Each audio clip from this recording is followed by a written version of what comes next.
په دې فکر اړتیا لرو چې موږ د راتلونکي 1500 کاله 1000 کاله لپاره څنګه یو اسلامي نظام برقرار ساتلی سو، لیکن اسلامي نظام په داسې شکل باندې برقرار نه ساتل کېدلی، په داسې شکل باندې اسلامي نظام برقرار نه پاتې کېدلی چې څوک د تعلیم حق پکښې ونه لري. زه دا نه وایم چې تعلیم به مشر شیخ صاحب تعلیم ته اجازه ورکړي ورنه کړي، حتما به یې ورکړي، زه په دې نه پوهېږم، لیکن زه فقط دا وایم چې دا اصلي چې حکومت ته د تعلیم په برخه کې د ښځو ستونزه جوړه سوې ده هغه دغه ملایانو جوړه کړې ده چې نه خپل په ښځې تعلیم کوي،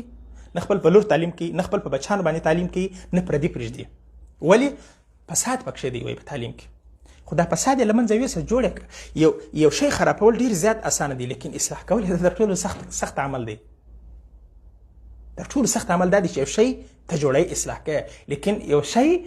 خرابول دا ډېر اسانه عمل دی.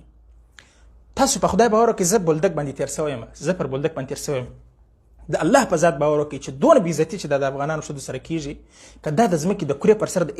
هېڅ انسانانو سره کېږي، دا یو ډېر دردونکی حالت دی. او ټولې ښځې چې دي د علاج لپاره ځي پاکستان ته، دا به یو ډېر دردونکی حالت وي، یو بد به وي، یو بېعزتي به وي، یو د اسلام خلاف عمل به وي. که دا چې ته په افغانستان کې په ښه شکل مکتب ولري، په ښه حجاب کې مکتب ولري، په ښه حجاب کې پوهنتون ولري، او ستا لور خور مور زما لور خور مور ځي زما د ښځې علاج کوي، ستا د ښځې علاج کوي، ستا ښځې ته درس ورکوي، زما ښځې ته درس ورکوي، که دا به ډېر بد حالت وي. او بل د ښځې تعلیم دا په نړیواله کچه باندې دا یو لکه نعوذ بالله نعوذ بالله نعوذ بالله دې مسد لکه په اسلام کې 15 ارکان چې دي، دا د ښځې تعلیم یا د ښځو حقوق په نړیواله کچه باندې دا یو رکن د ارکانو څخه دی، د نړیوالو دی. نو د نړیوال د دې رکن د ارکانو سره ماته د دې پر ځای چې د غصې د درد او قهر تعامل وکړو، کولی شو چې په ډېر تعاطف عمل ورسره وکړو، کولی شو په ډېر هوښیارۍ عمل ورسره وکړو، کولی شو چې په ډېر چالاکۍ عمل ورسره وکړو. هم د ښځه تعلیم کوي، هم کولی شي چې د نړیوال د فشار ځان خلاص کړي. زموږ تاسې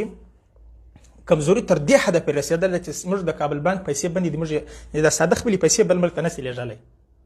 پرواز نسي کولی د چا بې اجازې، او تجارت نسي کولی، ټرانزیټ نسي